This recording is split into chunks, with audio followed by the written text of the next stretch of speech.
Okay, that's 2 o'clock. I think we should probably get started. So, as I say, welcome to Sell High's first webinar. We are really delighted today to present to you some of the research and findings that we've had as a company, and start a bit of a discussion really on the topic of using the right connectivity solutions for security and CCTV devices across different applications. So why are we here talking to you today? So as a connectivity provider, we speak to customers and partners every single day about their requirements for SIM cards and general connectivity. And one of the themes that we've started to see become quite apparent and more frequent is that we're getting more and more requests for mobile broadband SIM cards to be used in sort of IoT applications in security, CCTV, access control, and as a sort of an expert in connectivity, we felt it was sort of our duty to really bring to attention why that using the sort of incorrect connectivity solution for security and CCTV introduces risks, but also to present, what the right solution is and why it's the right solution. So today we're going to talk through that a little bit and hopefully share with you some interesting insights that have come off the back of our white paper. So that's just our quick agenda for today. We'll cover the risks. We will look at, in particular, the security risks of using mobile broadband SIM cards, and then we'll take a bit of a deep dive into why IoT SIM cards are actually the right solution for connecting, these devices. Before we get started, however, just thought I'd share who we are and why we have, a reason to talk about this. So we are Sell Higher. We are a global connectivity provider delivering IoT, mobile, eSIM, and general data connectivity to clients and partners all around the world. We've been around for over 30 years and we have a long-established history in delivering large-scale solutions, whether that be for Olympic events or whether it be for delivering connectivity that powered the NHS's vaccination centres during COVID.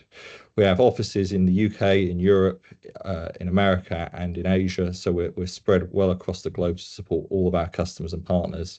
And we're also an MVNO, which means we have our own core network, which allows us to be able to offer our customers a truly unique experience, certainly from an IoT point of view. But we also have well-established relationships with the networks, both in the UK and abroad. Our connectivity solutions are award-winning, and we're really proud to deliver, solutions to sort of lots of partners all around the world. Who are you going to be hearing from today? Well, you're going to hear from Duncan Griffiths, who's our head of IoT. Duncan has a long history of working in the space, and has supported a lot of our partners and clients with getting up to speed and ensuring they have the right connectivity solutions for their application. Dan MacDonald, he is our IoT technical and product manager. Dan's knowledge on IoT at a granular level is outstanding, and he really supports our customers with a personalized experience to make sure that they have, the right solution and the right understanding of the connectivity that they need for their devices. And I'm Anthony. I am the marketing manager for Sell Higher. So we're going to be talking to you today.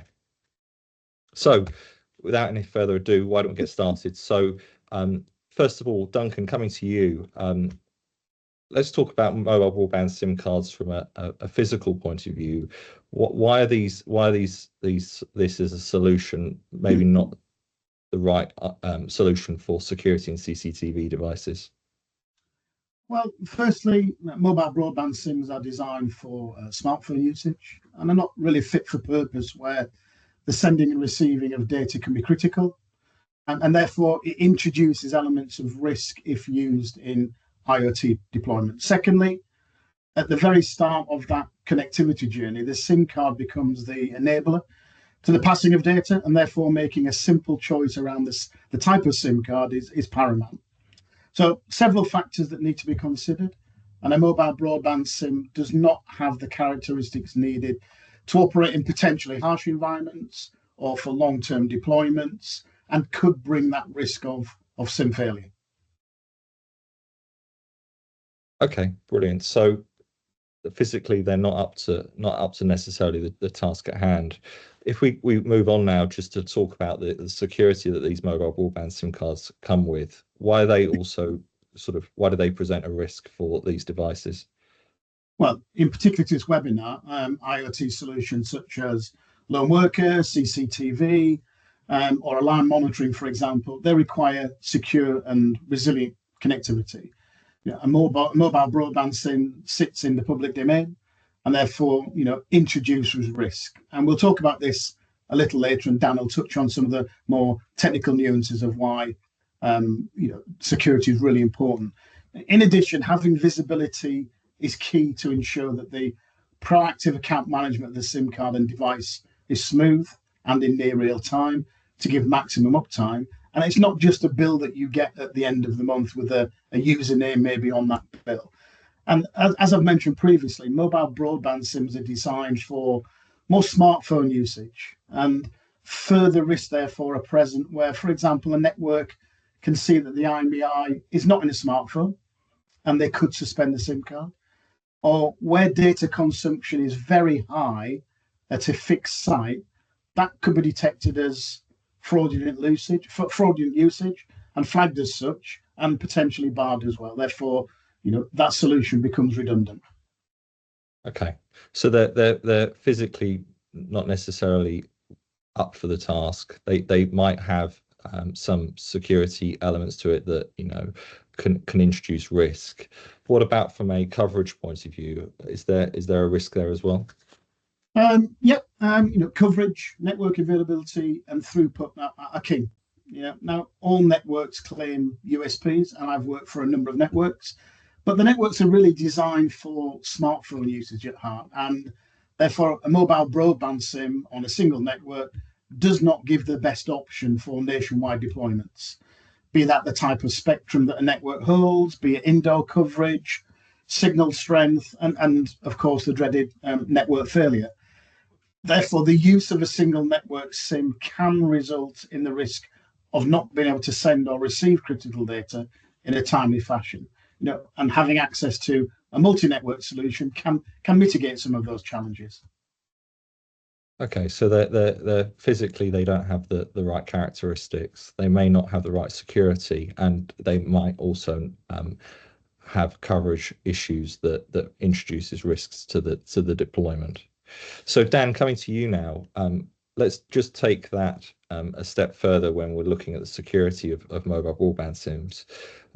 The terms public IP, dynamic IP addresses are used quite frequently, and we thought it would be quite a good idea to sort of uncover those a little bit and understand, what risks do those types of IP address introduce. So let's look at dynamic IP first. Why are these not necessarily the right solution for a security device? So, dynamic IP is exactly what it says on the tin, right?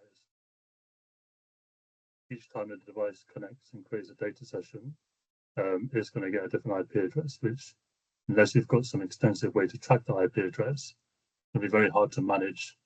It's going to cause some issues in trying to access the device remotely.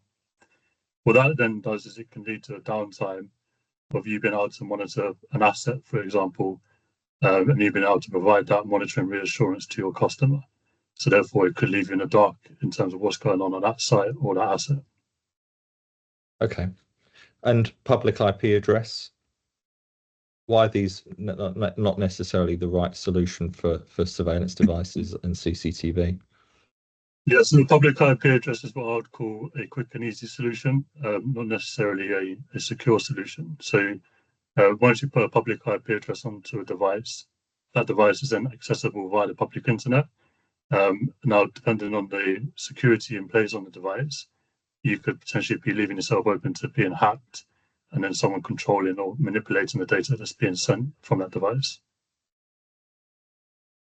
Okay, so we wanted to try and bring this to life for you today, and actually saying that, you know, this is a potential risk for devices. So this devices that have a public IP are publicly available, and there are websites today that are out there that are open source and look to capture the information of every IP address that is publicly available, and then using that information they start to build up a picture of what that device is and where it's located.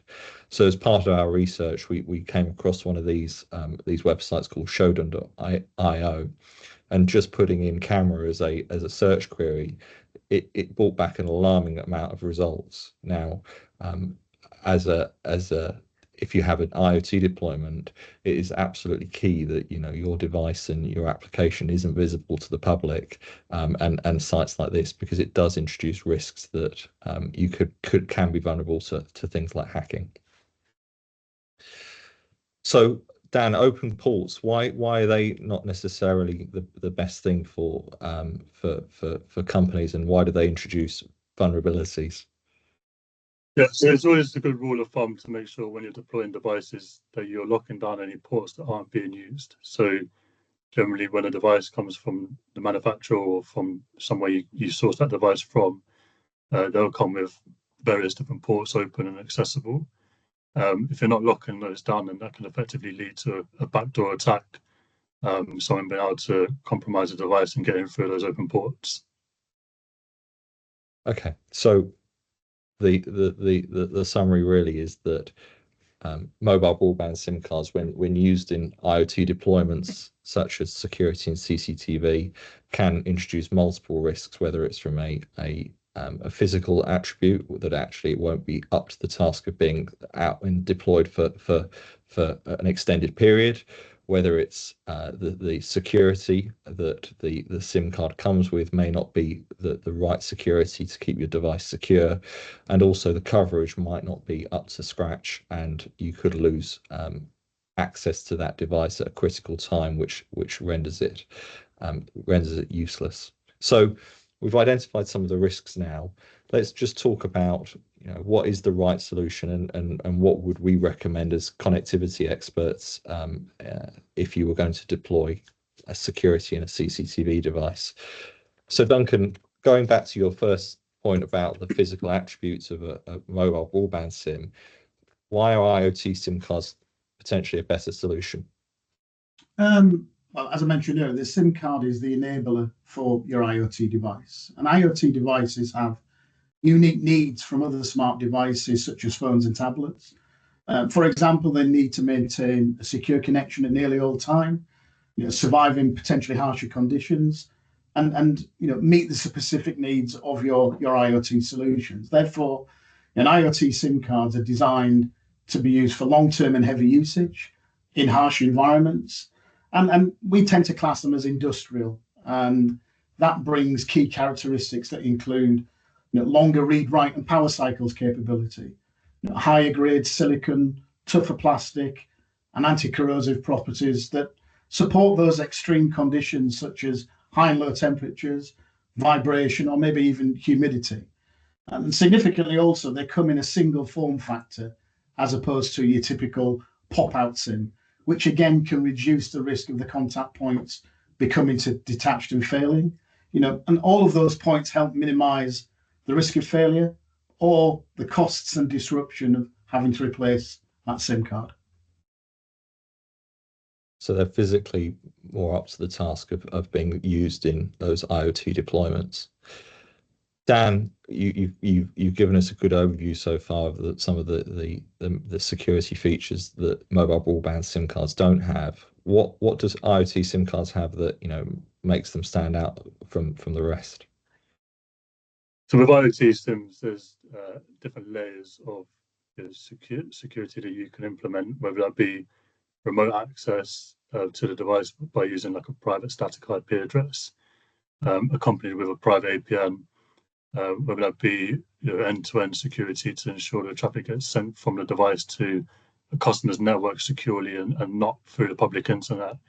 You know, there's different layers we can add. We can even add in firewall rules to make sure that, you know, traffic's only going to certain destinations.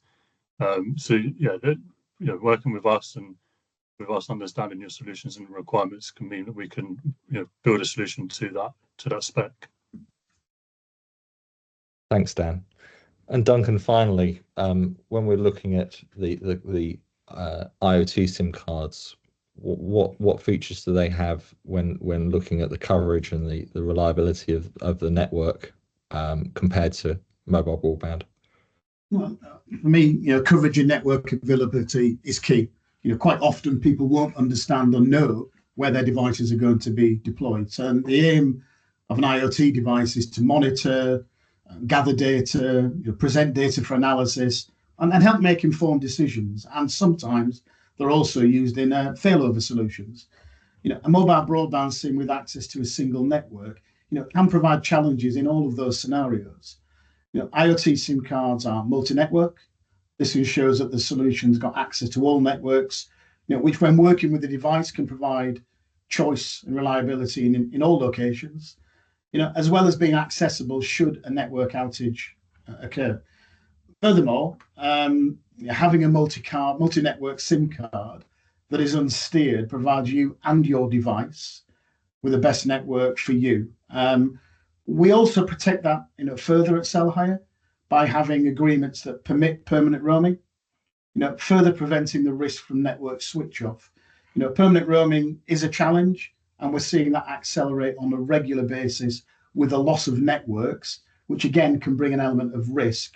So a multi-network SIM card can assist with that if backed by those permanent roaming agreements. Brilliant. Okay. So I hope that gives you guys who have attended today a good overview as to some of the risks that are being introduced by not necessarily using the right connectivity solution. Duncan, I wonder whether or not you'd like to sort of wrap up there and just give your final thoughts on this. Well, hopefully, the brief time we've had, you've seen why mobile broadband SIMs bring risk.